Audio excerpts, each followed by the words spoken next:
लखनऊ में सपा अध्यक्ष अखिलेश यादव का एक्स पर पोस्ट लिखा, जनता भाजपा को धो पटक कर सुखा देगी। सीएम की समीक्षा बैठक में बिजली मंत्री आते नहीं या बिजली मंत्री को बुलाया नहीं जाता, स्पष्ट करें। जनता ने दोनों को कभी एकांत में साथ नहीं देखा। दिल्ली में भीषण गर्मी को लेकर प्रधानमंत्री का पोस्ट, सभी लोग अधिक सावधानी अवश्य बरतें। कृपया स्वयं को हाइड्रेट रखें, घर से निकले तो पानी लेकर निकले। घरों दुकानों के बाहर मटके में जल रखें।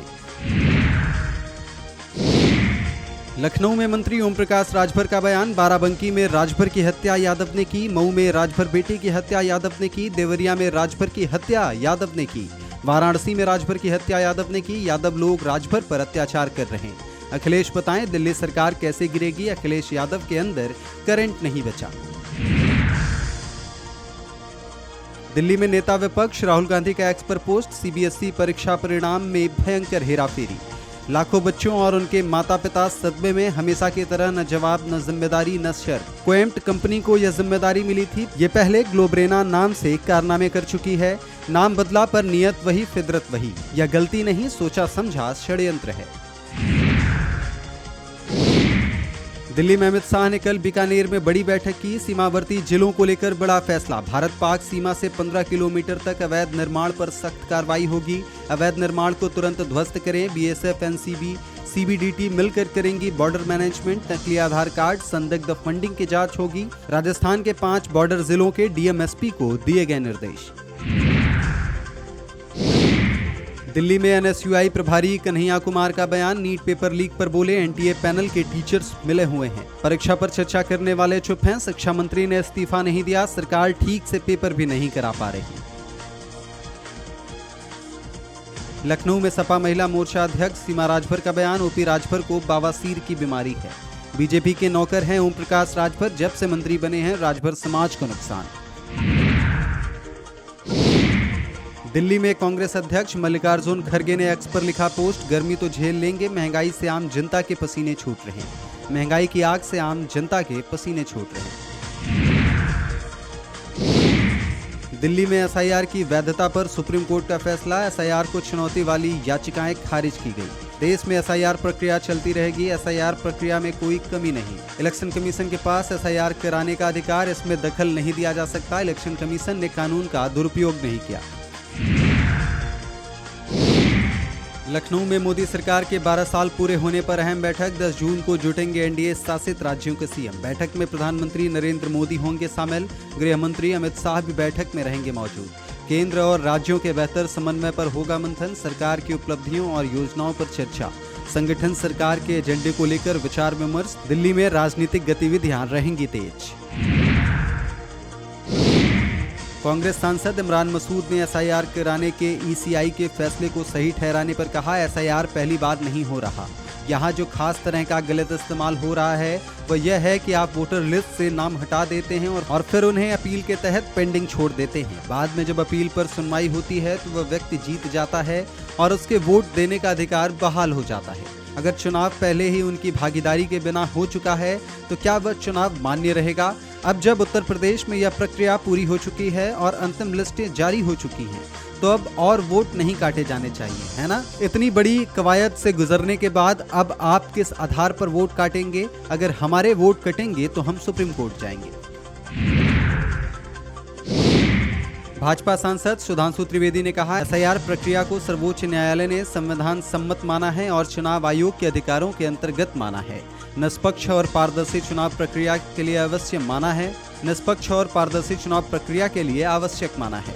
इंडिया गठबंधन जो सनातन धर्म विध्वंसक और घुसपैठी संरक्षक है, उसका वास्तविक चरित्र आज सबके सामने आ गया है। दिल्ली हज कमेटी की चेयरपर्सन कौसर जहां ने ईद उल अजहा के मौके पर कहा, ईद उल अजहा के मौके पर सभी को बधाई। ये मुबारक दिन हमें इंसानियत और त्याग का पैगाम देता है, अल्लाह के राह पर समर्पण और भाईचारे की सीख देता है। नमाज और कुर्बानी के सवाल पर उन्होंने कहा, किसी भी धर्म में इबादत और पूजा ऐसी जगह नहीं होनी चाहिए जिससे और लोगों को परेशानी हो।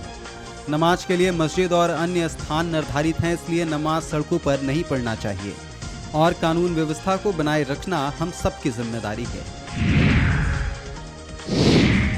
भाजपा नेता शहजाद पूनावाला ने सुप्रीम कोर्ट के एसआईआर कराने के ईसीआई के फैसले को सही ठहराने पर कहा, सत्यमेव जयते। आज सुप्रीम कोर्ट ने कहा कि जो एसआईआर की गई है और जो कर रहे हैं वो संवैधानिक भी है और वो लीगल भी है। जो एसआईआर किया गया है उसमें कानून का कोई उल्लंघन नहीं हुआ। जब विपक्ष खुद एसआईआर करते थे तब उसको वो ठीक मानते थे और आज जब एसआईआर हो रहा है तो इसे गलत बोलते हैं। ये दोहरा रवैया उनका पूरी तरह से ध्वस्त हुआ है। भाजपा सांसद जगदम्बिका पाल ने कहा कि पूरे देश में विपक्षी पार्टियां बिहार चुनाव से लेकर बंगाल चुनाव तक भ्रम पैदा कर रहे थे, एसआईआर पर सवाल खड़े कर रहे थे, चुनाव आयोग की निष्पक्षता पर प्रश्न चिन्ह खड़ा कर रहे थे कि अगर एसआईआर होने से वैध मतदाताओं के नाम काटे जाएंगे, जबकि चुनाव आयोग कह रही थी कि ये चुनाव प्रक्रिया का अंग है और जो वैध मतदाता हैं उनके नाम रहेंगे। आज विपक्ष द्वारा जो तमाम याचिकाएं थी उसका पटाक्षेप हुआ। सुप्रीम कोर्ट ने कहा कि एसआईआर की प्रक्रिया वैध है और यह आगे भी जारी रहेगी।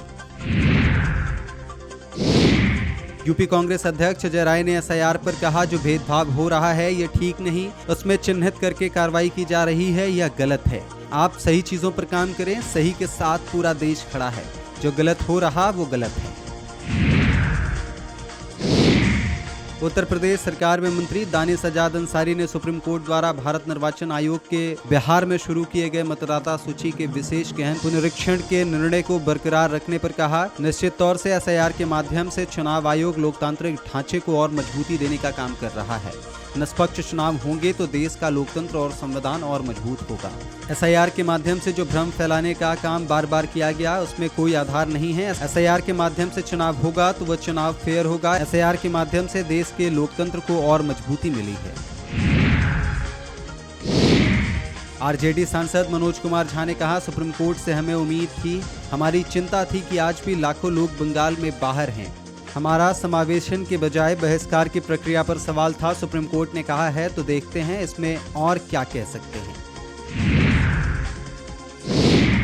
भाजपा नेता सैयद शहनवाज हुसैन ने कहा, जो अवैध बांग्लादेशी घुसपैठिए हैं उनको तुरंत यहां से निकल जाना चाहिए। पश्चिम बंगाल में जब से भाजपा की नई सरकार आई है वहां बांग्लादेशी घुसपैठिए अपने देश जा रहे हैं। अगर कोई अवैध तरीके से घुसपैठ करेगा तो वह बिल्कुल स्वीकार नहीं है। उन्होंने आगे कहा, टीएमसी में भगदड़ मची हुई है, कुछ दिनों में टीएमसी नाम की पार्टी रहने वाली नहीं है।